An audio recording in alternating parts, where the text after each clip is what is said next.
We came to Nashville first back in 2017. We had just moved back to town from Chattanooga, and we were looking for a church with a wide array of ages. We have 3 small kids, 7, 5, and 2, and we're looking for a place where they would be nurtured as well as where we could be around older adults and the legacy of the church.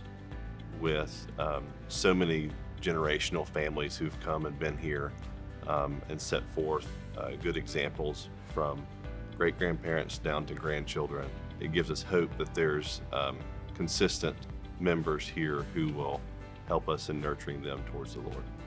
I've been coming to Nashville First for 43 years. We came here in 1978 after Vicki, my wife, and I finished school, got a job here at a law firm, and came to First Baptist Church. So I was born and raised here in this church. That's what's kept me here, and that's what's brought me here. We were in the youth group together. We actually met here, so it's just home.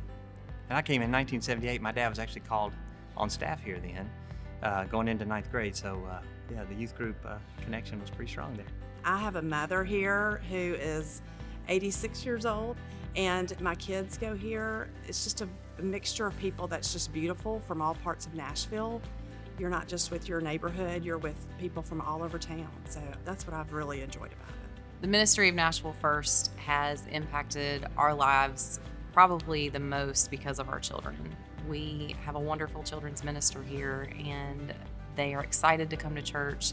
They remember what they've learned at church. We talk about it during the week, and it is a part of their lives and a part of what they get excited about weekly. Well, I think if First Baptist Church did not exist, my life would be much less rich.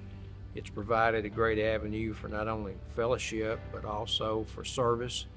We've got a unique opportunity here in downtown Nashville. You see all walks of life here. You got an opportunity to minister to everybody. And so that's been a great thing that I have particularly enjoyed, and it's been a blessing to me.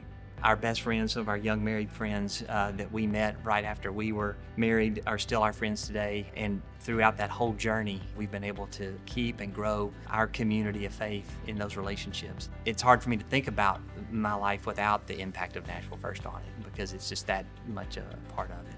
The name of our campaign is the Giving Grows campaign, and the purpose of it is so that we can finish what we've started here at Nashville First. Several years ago, they started the building of this nice new building, and part of our job as members here is to follow through with funding the building and follow through with funding the renovation of our sanctuary.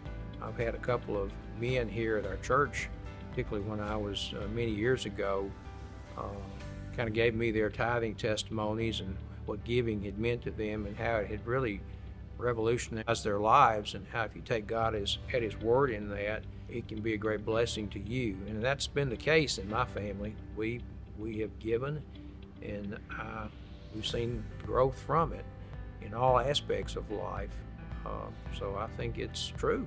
So when I think about Giving Grows as it relates to sanctuary renovation, sort of 2 things come to mind. One is just kind of overhauling and maybe rehabbing some of what's there. If you've been on certain pews, you know that they're in need of a little bit of reconstruction, to say the least. Also, though, I think to create a space that's going to be inviting for our community. Your giving grows that mission. My giving grows that mission. And as we follow through with the funding of this building, with the renovation of our sanctuary, the giving is an effort to grow the name of Jesus in our city. Sometimes it's hard to think about giving more and over and above what we normally give, but it's such a great opportunity right now to do that, because anything that's given that we're able to pay off debt and get the sanctuary renovated, it just gets us moving on down towards a path of doing some really big things in the city, and that's exciting to me. Also, reducing our debt, we free up a lot of money. We don't pay interest.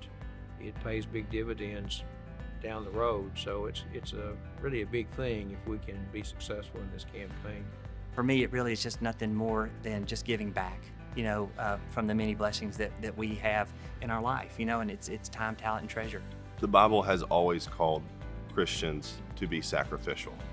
We're never asked to do what's basic or what's mundane, but to step outside of our comfort zones in all facets of our life. And this is just one more way that we can show our obedience to the Lord through funding this campaign for our church.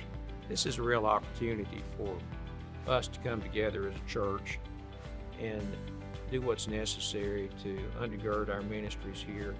I think our church will benefit from it.